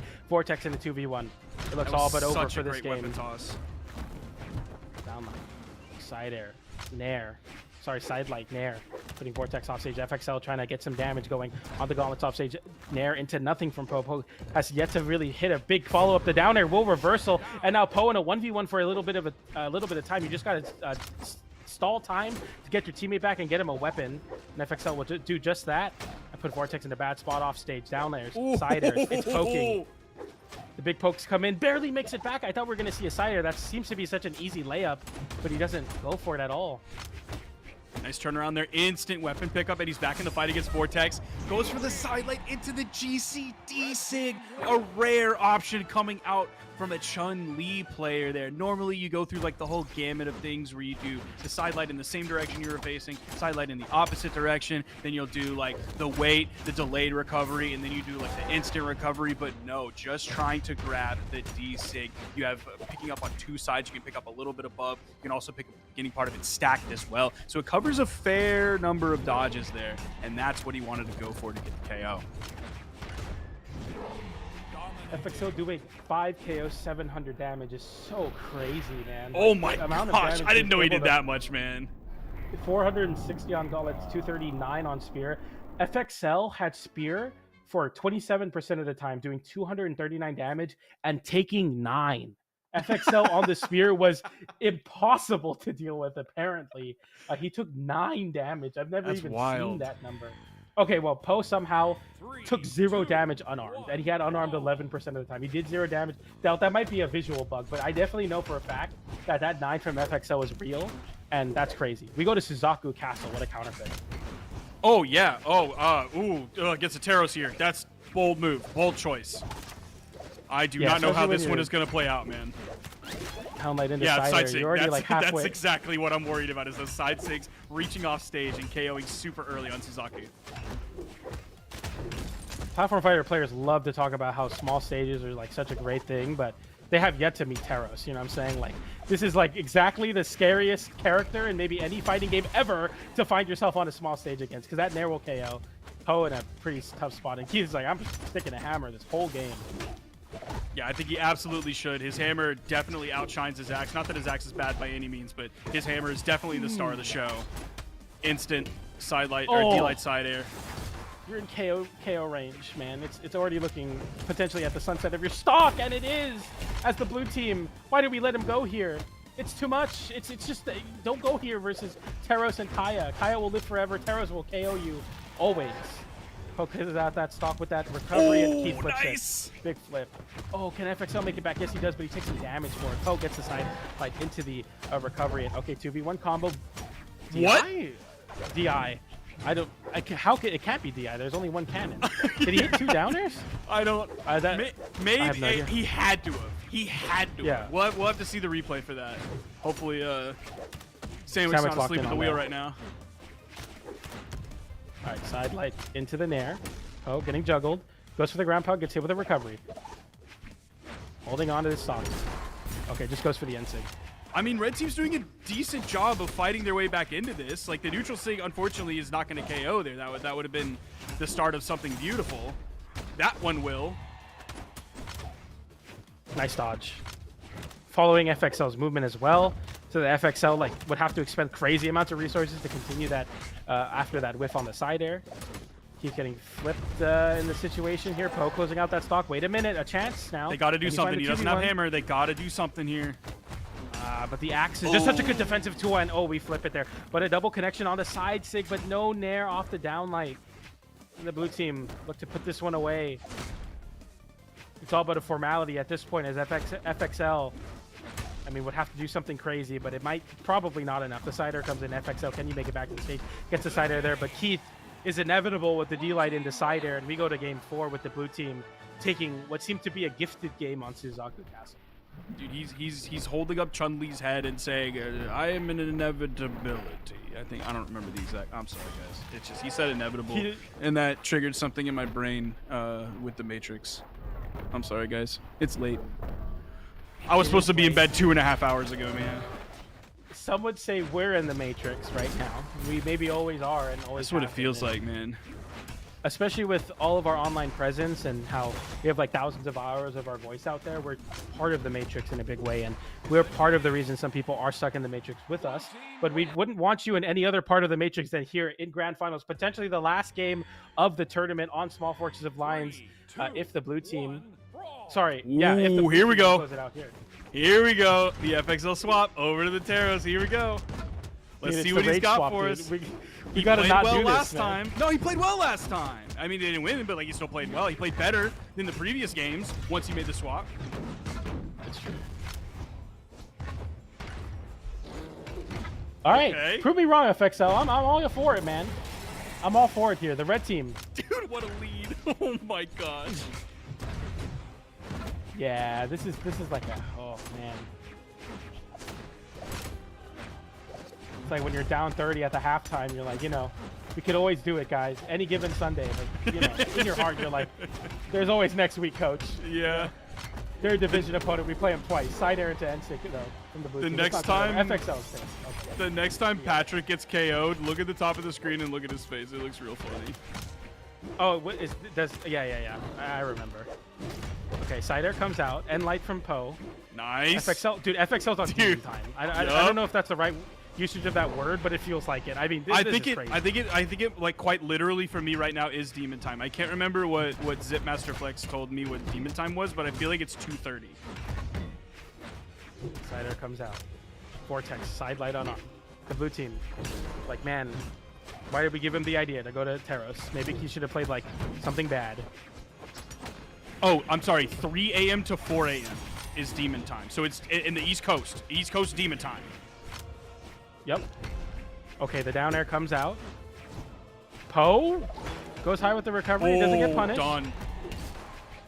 All right, Keith. I believe go in big. Keith.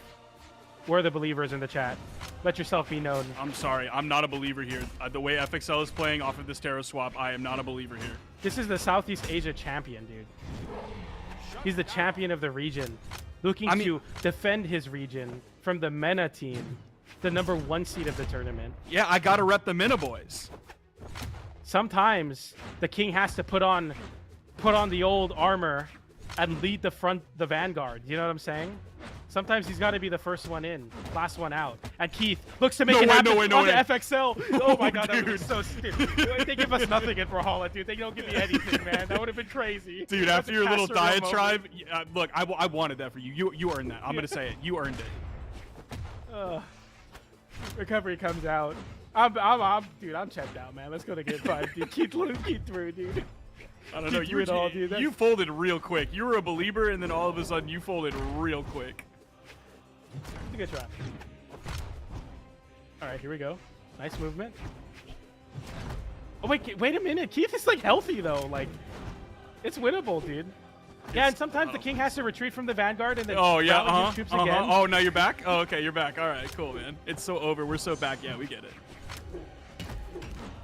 In history, you find yourself, you know, I can't do it again, dude. I don't have it in me, dude. It just doesn't feel right anymore. All right, let's go. FXL. Looking to close out that stock on Keith. Stop the momentum. Poe has to play so elusively because if Keith gets the sider in any way or a side stick or something in a way that doesn't get punished, it's a chance. The Nair comes out, though. FXL looking to put the end to this game and force the game 5. The sider with the team damage, though. It separates Poe just enough time, but Keith respects FXL too much. Gets hit with the weapon toss. Ooh, FXL, be careful, brother. Is the end light. Not enough to KO, though. Oh, the disarm is Keith massive. Oh, he doesn't touch. The red team. Force game 5. 1 game away from a reset.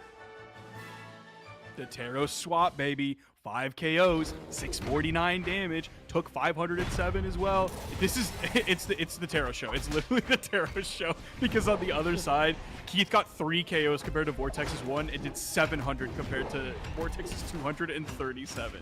It's the Taro show. I would have really liked if Keith got the edge card, dude. I'd won the tournament, dude. I really needed that after this week, man. I'm down bad now. But I will say, Poe FXL. So FXL is going to do a reset. Poe FXL need to win this game. They need to win this game to force a reset. So the way that double elimination side bracket works, double elimination brackets work, you lose in winner side, you get sent to elimination side. If you make it back to grand finals, the players from the loser side have to reset the bracket. So you need to win another set after this one. Keith and Vortex are literally 1 game away from winning the tournament right now if they can do it, though. We're waiting on a client reset coming out from FXL. An exciting set here, a really exciting end of the tournament. Like we had a cool start to the tournament, and we have a really exciting and interesting end to the tournament. For sure. And then just like everything in between was like also good too. Dude, I used the one time, dude, the King Vanguard line, man. That doesn't come back, dude. It's over, dude. I only get 1 of those. Yep. But it's okay. I believe in the SEA Spring Champion in Keith to make it happen. But we'll see. That's why being a Spring Champion, commentator 2024. is like way harder than being like a pro player, because like when you're the commentator, like you rely on the pro player to do the thing in the moment, and then you also have to like do the part yourself. So like, but if you're just a pro player, you just have to like play good, and that's like not that hard, right? It's like one thing. It's like your one job. It's like what Ninja said It's about like, the kicker. Yeah, I mean, surely there are 32 people in the entire world that will just make the field goal. Yeah, surely. But you know, another thing, like a player like Keith, right, on the Taros, he can downlight side air, right, every time. He could keep doing it forever. Yep. PJ the Puff on the microphone makes the monologue. The king has to put the armor on and lead the vanguard. He's got to be the first one, and he's got to get it done because the people need him. His region needs him. They're rallied behind him. I get that one time, and that's it. Imagine hitting a side-light side air on Orb in ranked. Okay, that's not relatable. No one plays Orb. Imagine hitting GCD light ground pound unarmed in ranked and then never being able to do it again, or everyone is like, you're a little corny. That's tough, bro. Yep. That's like, damn, man. You would start second guessing yourself all the time. Every time you went for GCD light, like, am I gonna be that guy that's just leaning back on old reliable? Am I just gonna be a cliche again? So that's my troubles. Thanks for listening, everybody. We got FXL back in the lobby though, so you don't have to hear any more of that. We got FXL Poe versus Keith and Vortex. Once again, or sorry, Poe, FXL need this game, need to win this game, reset the bracket. Keith and Vortex on tournament point. They just need to win this game to take it. We'll see who can do it here, MENA or Southeast Asia. I think you can use the King Vanguard again tonight. I think you should get a do-over on that because it's not your fault. You get 2 charges, and then it's exhausted. No, but you made me come back in. Remember, you were like, "Oh, you gave up that quickly." Yeah, it's because you folded. Again. Like, what do you mean? You folded on the guy you were supporting. It's all right. We'll find something better for sure.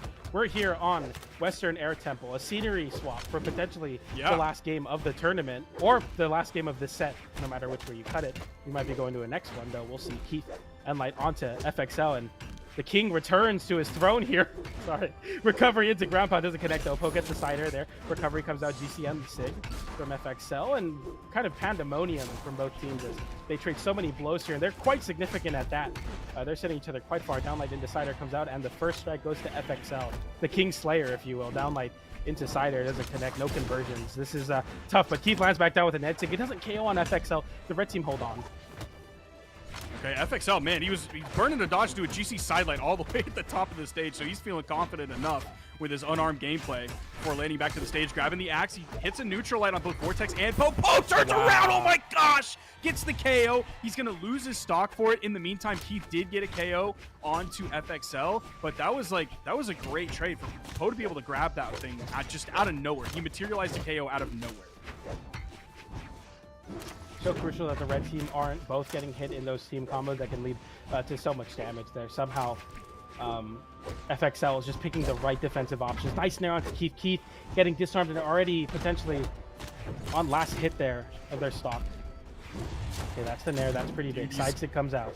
You gotta put the armor on, PJ. You better start firing him up, man. He's the Vanguard charge. You know all that, man. Susume, dedicate your heart. You know, it's tough because it's like that's what the King is supposed to do. Like to his teammate, like the King is the one that leads the charge, but Vortex is the honorable knight by his side who gets that stock taken. No, he's Legolas. He's got a bow. What am I talking about? He's the archer, man. That like is a little bit has too big of a scene, but nonetheless, FXL GCN6 comes out trying to find the KO onto Vortex. Downlight into down air from Keith. Nice big damage on the hammer there for sure. That was a great option when you pick up the D-Light over on the corner like that. It can be a little bit goofy whether or not you can get the cider after. So turning around and picking up the dare that's who's behind you first, fantastic option coming out from Keith. Okay, Keith locked in here. Poe, sensitive their stock. It's just really one hit. Okay, if Vortex dodged downwards, it was over. We were going to a next set. Poe chase dodged diagonally downwards with just blood, like hatred in his heart with that one. Fortunately for them, they flip. Okay, FXL flips in a big way, but Keith, the side air comes in. Okay, the end light. FXL, the leader of the rebels versus the kingdom. Can he make it happen? It's just not possible. The side air comes in, downlight into side air. Vortex looks to get the hit there, doesn't find it, but the side air off the wall. That's and it. This looks to be it. FXL can't make it back. That Vortex was it. And yeah. Go ahead, Sparky. You got it. No, man, you got it. I want you to have this one. This is your boy. This is the king. The king is back with his humble archer in Kaya. We got Keith and Vortex winning SEA Showdown Mark 12 2v2, defending Southeast Asia. The Kingdom of Southeast Asia is defended by the King once again. It's cool to see Keith. Keith, one of my favorite players. He's my dad's favorite Brawlhalla player. I can't be more happy for them to win it all here. What do you mean, really? Yeah, he's really cool, dude. I'm a big Keith fan. I'm like, all about the no storyline. disrespect to Keith, but like of all the players, it's just crazy that your dad would lock into Keith. Look, it's just the truth, dude. I get text all the time from my dad. That's crazy. I really wish Keith won that set. Like seriously. That's crazy. So this one. So not only is this for the, it's not only for his region and for his kingdom, the King returns, but he does it for his fans and my dad. So I can say, Keith won a tournament for the one time. So it's really cool to see that. Thank you all so much for listening once again. Man, it's been tough. It's been a long night for us, but it was really, really fun to see. And I'm happy to see Keith and Vortex take it over the MENA gang in FXL and Poe. I'm going to say it's low-key messed up that you're calling Keith the king and then Vortex is just his humble archer. That's messed up, dude. the story, like, dude, I don't write fiction, man. It's just, He's like, the that's leader just of how the it works. Imperial Guard. He's the like leader of the King's Guard, dude. He's like the King's right hand. You're like, oh, a humble archer. He came Dude. from nothing. Like, what? Everyone- Dang, bro, that's everyone's trying- Vortex. Vortex has been here longer than you have. Yeah, that's true. No, but it doesn't make sense to have your, like, the leader of the Kingsguard be an archer. That's not, like, it doesn't make any sense, Sparky. Why? It's Legolas, I guess. I don't know, man. I think They always Vortex have is a like sword, man. good enough to do whatever he wants, man. I think he's all right there. Like he's. I mean, he has another weapon. There's 2 weapons. Yeah, for sure. But nonetheless, once again, Keith and Vortex are your SCA Showdown Mark 12 champions, 2v2s. It was a little goofy. We're still getting things sorted on the challenger mode side of everything, but we do appreciate all of you watching. And I want to give a big shout out not only to Sandwick and Edsik for making the tournaments happen, but also for you, Sparky, for staying up late and spending some time here on the So SCA lame, side of dude. things. It's It's so really cool lame. for you to be a part of this journey with us all. We don't hardly ever get to see you this late in for the SCA bracket. Okay, so I bro, wanna chill. ask- Chill. What- All right, what, dude. dude? Okay, What, man. man? All right, dude. We get it. We get it. You don't have It's to blow any definitely- more smoke, man. We get it. It's not smoke. It's just admiration for a great. I cast. can't Thank say you the for word doing it. of what you're doing, but you're doing it, and you know we're which one like I mean. literally obligated to not say it, but nonetheless, Sparky, thank you. Yeah, I get real like ceremonial when I get tired, but That's nonetheless, crazy. I had a great time doing SEA. Yeah, it's PJ fun. asked me to do it. I had a great time. I'm glad I got to see SEA. It's been a very, very long time since I've seen any like dedicated SEA gameplay, except like the clips that happen on Twitter. So yeah, I had a great time doing that. I'm glad I still got to see like the old faces like Poe and FXL, and then of course like the more quote unquote like SEA people who are actually like located in that region as well. Got to see taxiivation again. Taxiivation has always had like my favorite name in all of Brawlhalla. Him and Hollywood Chillin', the 2 best names in Brawlhalla. Yeah, absolutely. It was really great for all of you to join us. Thank you all so much for tuning in. From NSIG, from PJ, myself, and Sparky, thank you all so much. That's going to do it for us, though. Make sure to be on Challenger mode and follow NSIG to find out where you can get the best of Southeast Asia competition. Make sure to sign up for Max Mode if you're interested in that, or watch along at Max Mode. We got viewership reward for that. But that is going to do it for us here at NSIG Official. That was SCA Showdown Mark 12. Shoutouts once again to the team of Vortex and Keith for winning. Sorry. Shout outs to them. And that's going to do it for us. Thank you all so much for watching. We'll see you next time here on NSIG Official.